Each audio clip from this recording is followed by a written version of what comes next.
నమస్తే. అసలు తెలంగాణలో బతకనిస్తారా బతకనియరా? మొన్నటికి మొన్న జర్నలిస్టులమైన మాపైన దాడి చేసిరు. ఇంకొక ఛానల్ వాళ్ళు పోతే రేవంత్ రెడ్డి బ్రదర్ ఇంటి దగ్గరికి పోయి షూట్ చేస్తుంటే ఆడపోయి దాడి చేస్తారు. ఇట్లా చూస్తేనేమో అంటే నా పైన అసలు ఏమీ లేకుండా ఒక false case SC ST atrocity case పెట్టిండ్రు. ఇప్పుడు ఏంది దిలీప్ కొంతం గారు? సో గత బీఆర్ఎస్ ప్రభుత్వంలో ఆయన తెలంగాణ డిజిటల్ డైరెక్టర్గా చేసిండ్రు. ఇప్పుడు ఏం చేసినా కూడా ఆయన చేసినట్టేనా? అంటే నిజాలు బయటకు వస్తే మీరు తట్టుకోలేకపోతున్నారా? అంటే ఒక్క దిలీప్ కొంతం గారిని అరెస్ట్ చేస్తే అయిపోతుందా సమస్య అంతా కూడా? ఎన్ని గొంతులు లేవు, ఎన్ని సమస్యలు బయటకు తీసుకొస్తలేము. ఈరోజు ఖమ్మం వరదలకు సంబంధించిన విషయంలో ఈరోజు మీకు నిజాలు బయటకు వస్తే తట్టుకోలేకపోతున్నారే. 6 గ్యారంటీలో ఉన్న 13 అంశాలని గాలికి వదిలేసినారు. మీరు ఇచ్చిన 420 420 హామీలను గాలికి వదిలేసిండ్రు. ఎవరైనా దాని గురించి మాట్లాడినా ప్రజల దగ్గరికి వెళ్ళి ఏమైందమ్మా మీ పరిస్థితి, పాపం వాళ్ళ గోస కూడా వినిపించాలి కదా.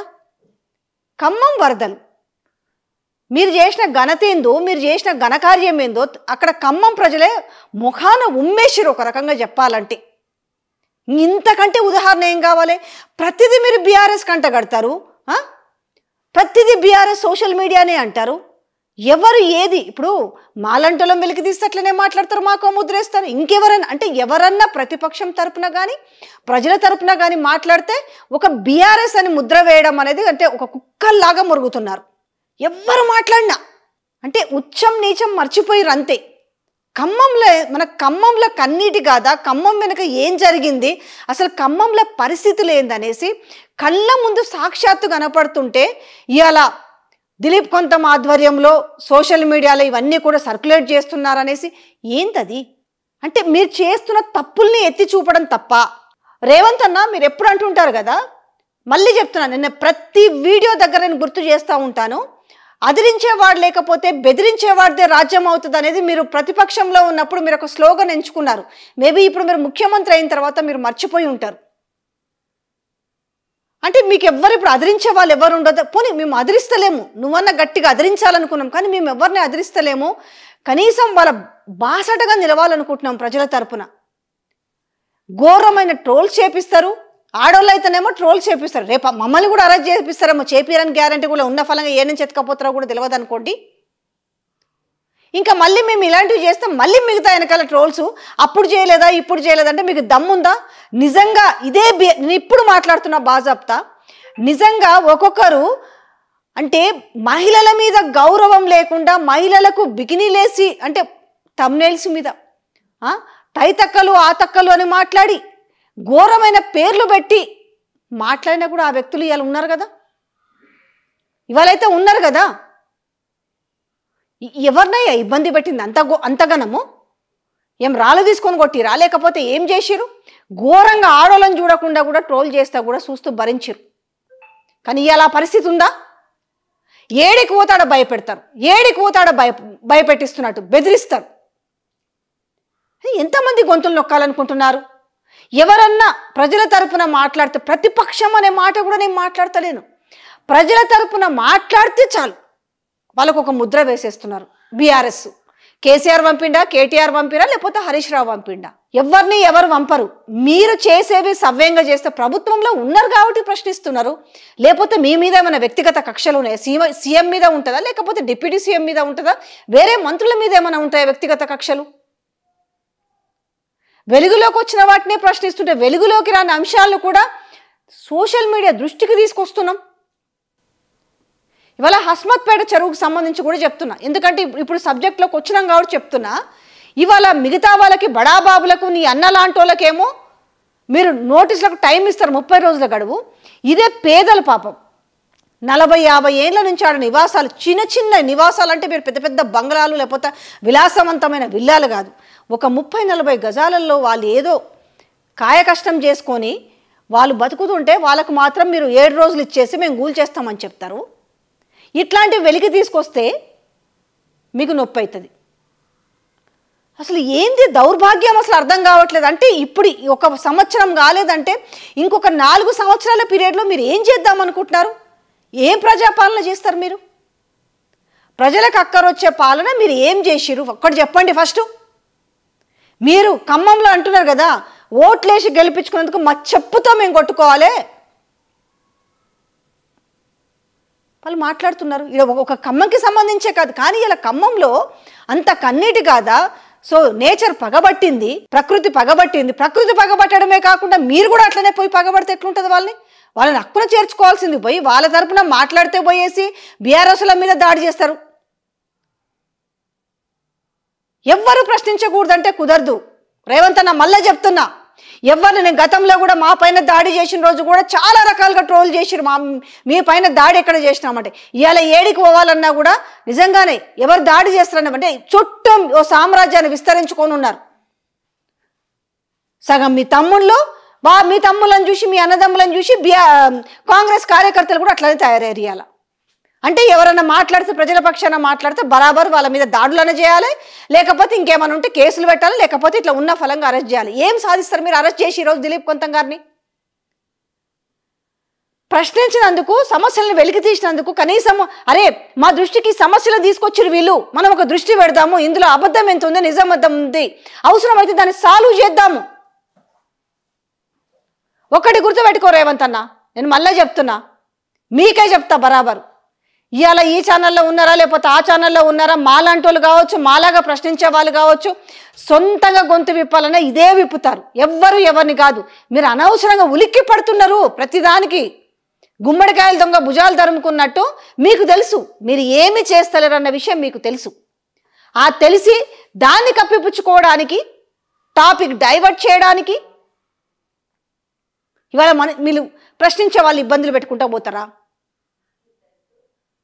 తెలంగాణ లాయల్గా ఉండేవాళ్ళు, తెలంగాణ కోసం ఆర్నిషలు కష్టపడిన వాళ్ళు, తెలంగాణ కోసం పనిచేసిన వాళ్ళు, ఇవాళ వాళ్ళందరూ మీ కంటికి ఎట్లా కనబడుతున్నారు?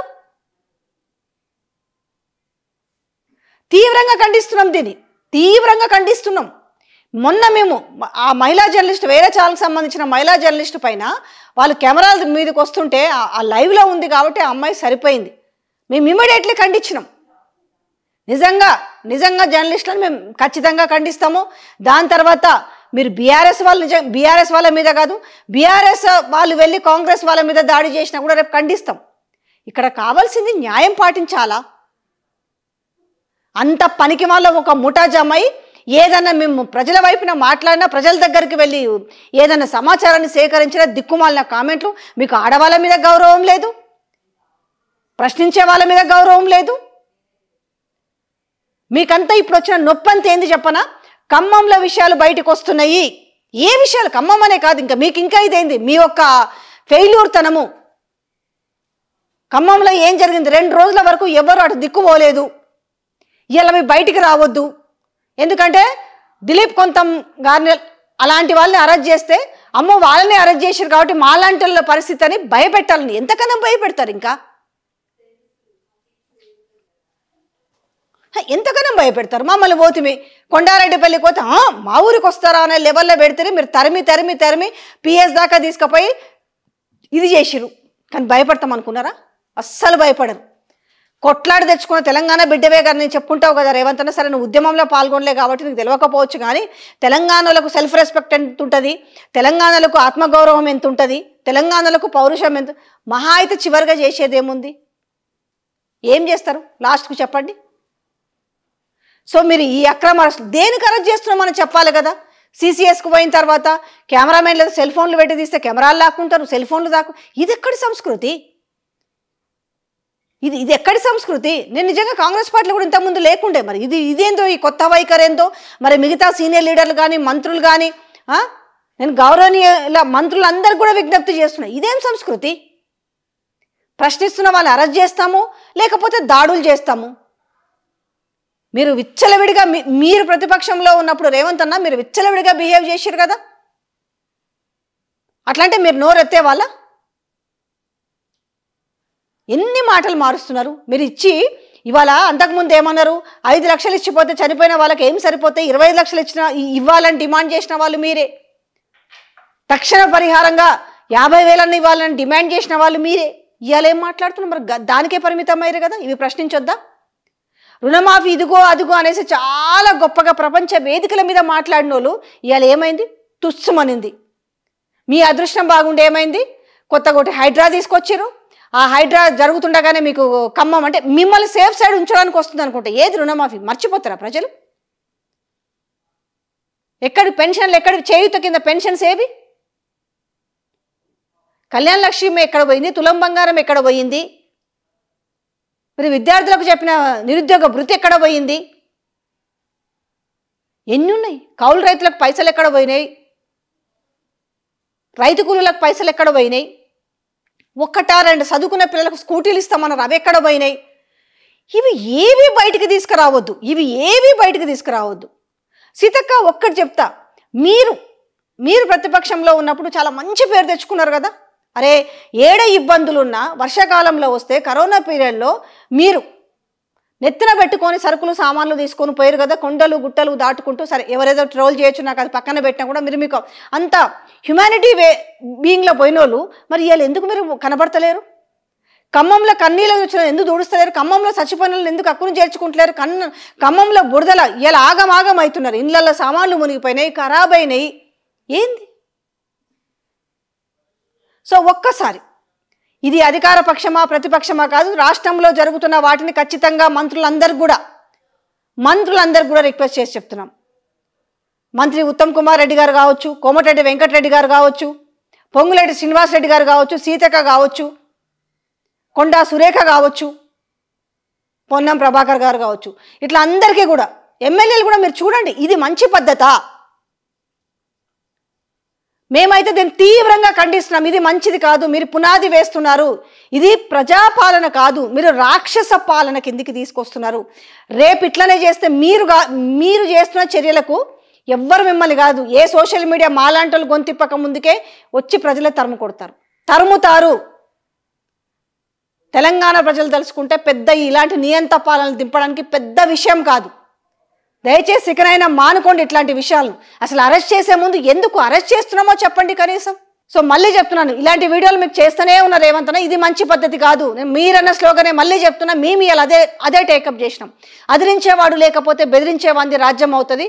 మరి ప్రశ్నిస్తాను నేనంటారు కదా, ప్రశ్నించేవాడు లేకపోతే బెదిరించేవాడిది రాజ్యం అవుతుంది. ఎందుకంటే నేను అదిరించట్లేదు మేము, కానీ ఆ ప్రశ్నించే గొంతులు నొక్కుతామంటే తర్వాత దానికి వచ్చే పరిస్థితులు ఎట్లుంటాయో కూడా ముందు చూడాల్సి వస్తుంది. దీనికి భయపడేది కానీ వెనుకంజ వేసేది మాత్రం ఉండదు. అరెస్ట్ చేపిస్తారేమో, పోలీసులతో కొట్టిస్తారేమో, గూండాలతో దాడులు చేపిస్తారేమో. అవసరమైతే ఇంక ఫైనల్గా ఏముంటుంది, ఒకటి మిగిలి ఉంటుంది. గుర్తుపెట్టుకోండి అన్న, చరిత్రహీనులుగా మిగిలిపోవద్దు. మీరు ది బెస్ట్ సీఎంగా అనిపించుకోండి. రాష్ట్రం తెలంగాణ ప్రజల గుండెల్లో నిలిచిపోండి. గుండెల్లో నిలిచిపోయిన వ్యక్తుల్ని బయటికి లాగాలని చూడడం కాదు, అది కాదు తెలివి. మీరు గుండెల్లో స్థానం ఎట్లా సంపాదించాలనేది మీరు ఆలోచించండి. అమ్మలక్కలు కావచ్చు, తాతలు కావచ్చు, అవ్వలు కావచ్చు, ఎవరైనా అన్ని వర్గాల వాళ్ళ గుండెల్లో మీరు నిలవాలంటే దాని తగ్గ పనులు చేయండి. ఇట్లాంటి చిల్లర పనులు వద్దు అంటున్నా. ఇది ఏమంటారు, చీప్ పాలిటిక్స్ అంటారు.